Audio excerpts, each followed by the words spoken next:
Okay, so after seeing this movie, I've been kind of freaked out lately, and you'll understand why after seeing this review.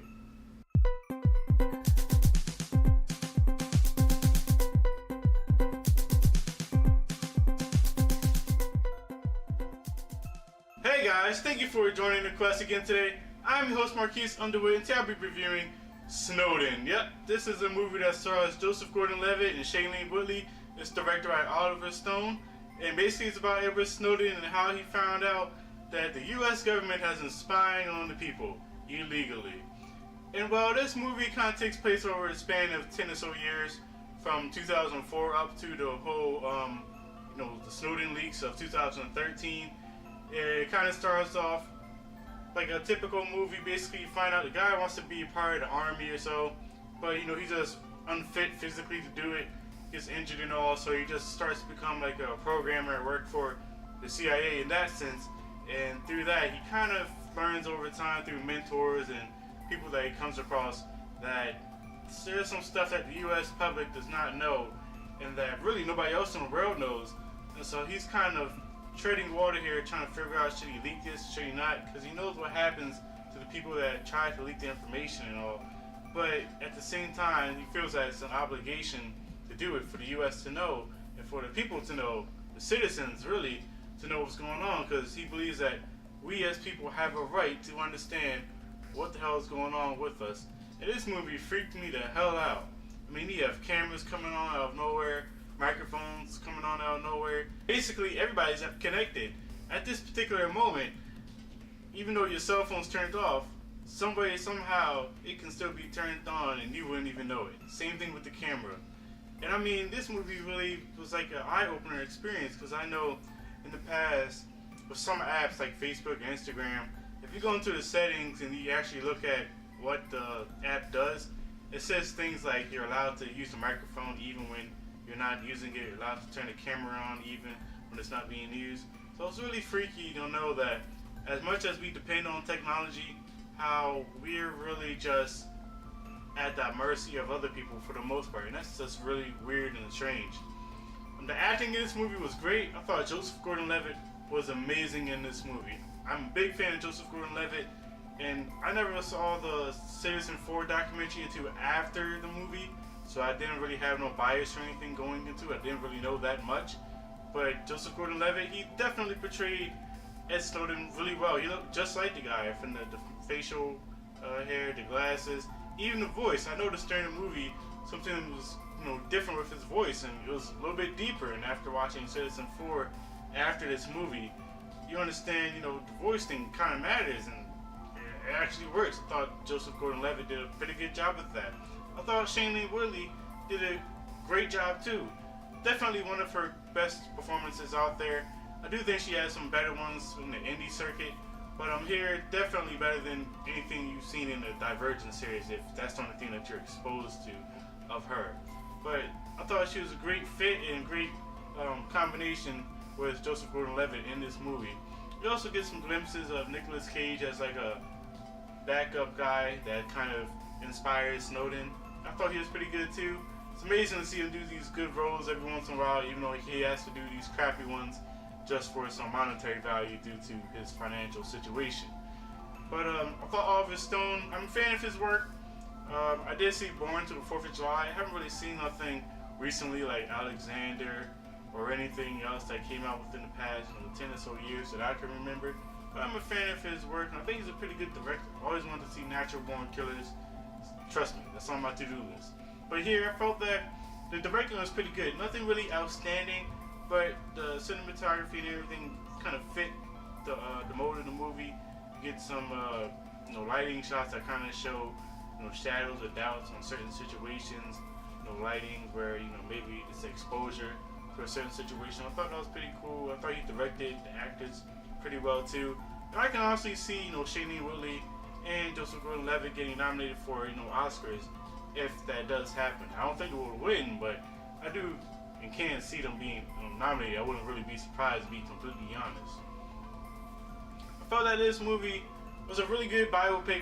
Nothing really special, but nothing really too bad. But me personally, I was really engaged in the story, and I really felt that's what kept me into it. I don't really know if I would watch this again, but it definitely has me more aware of my surroundings and definitely double checking things. You know, I want to put tape on my webcams and cameras and all that stuff. Hell, where I sleep at, you know, I have an Xbox right by my bed, and I have a little Connect thing. And I just, you know, put the webcam thing down, not facing me like how I usually do, just because, you know, if I turn the thing off, it's a possibility it can still be turned on without my knowledge. And this movie is a great informative piece of work that I really feel like you should see. And I definitely feel like you should watch the Citizen4 documentary, which explores these problems and constraints and everything that Snowden had to go through in order to get to where he is now. So I really felt that this was a really good movie, and I really enjoyed it. And I'm definitely one of those people that think that Edward Snowden's a hero, just because I feel like as a people, we definitely deserve to know what the hell is going on. And there's no reason why we should be using certain words or situations as a scapegoat or like a curtain for what's really going on in order to gain some economic or political edge in the rest of the world. That's just kind of messed up. But at the same time, we as a people, we kind of did allow this to happen with us going more into technology and everything.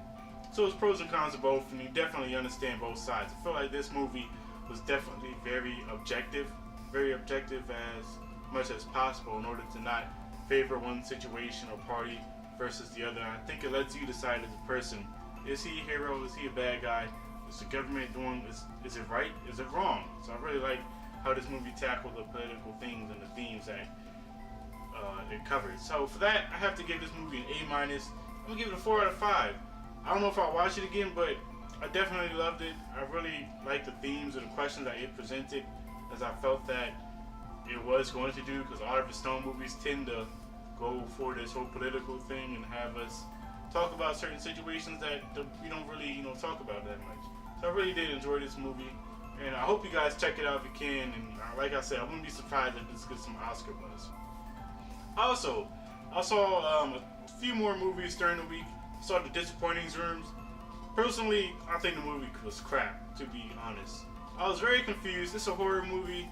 Basically, this lady, she goes into this old house and she finds out that there's this disappointing room, and it was just very confusing. It's not even like a psychological movie. They try to make it into a psychological movie by throwing some crappy ass tragic background in there, but it just did not work. Nothing really happens in the movie, and it just sucked. I have to give the movie an F, a 0.7 out of 5. I think Kate Beckinsale is probably the best thing. That's just because she looked good. It's kind of overacting. Nothing really happens, and it was just weird.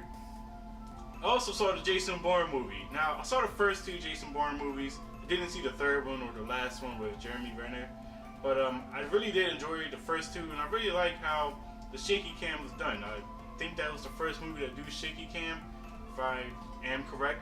And I really felt that this director, Paul Greengrass, really knows what he's doing. You know, shaky cam usually is annoying, but I kind of feel like he does it properly to the effect where he knows when to do a wide shot. And that's usually when, you know, an impact hit or kick or whatever is about to occur.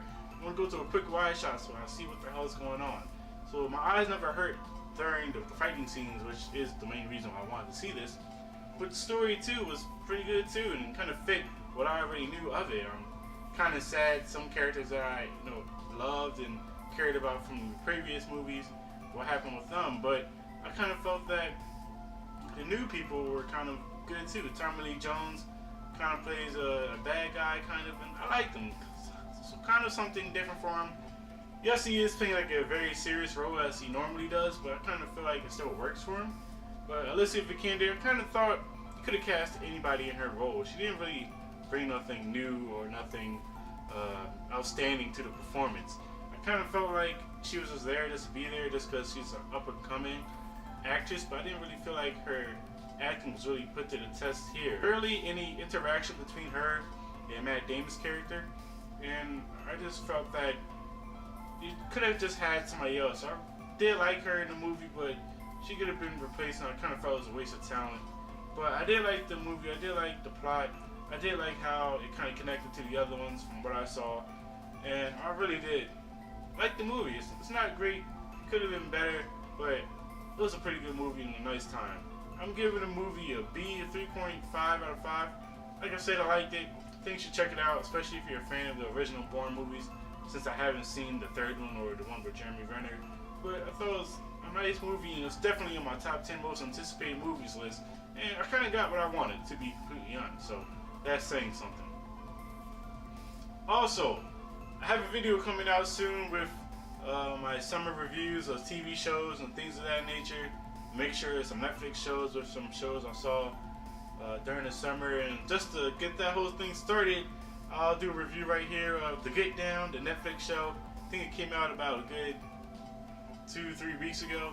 And it's basically about the startup of hip-hop, really in the Bronx. You know, these kids just come together, trying to form this whole thing and get out of poverty and just try to make some positivity within their lives, the things that's going on with them. You have friends trying to get into the music business with disco, but disco's kind of fading out and hip-hop's the new things coming in.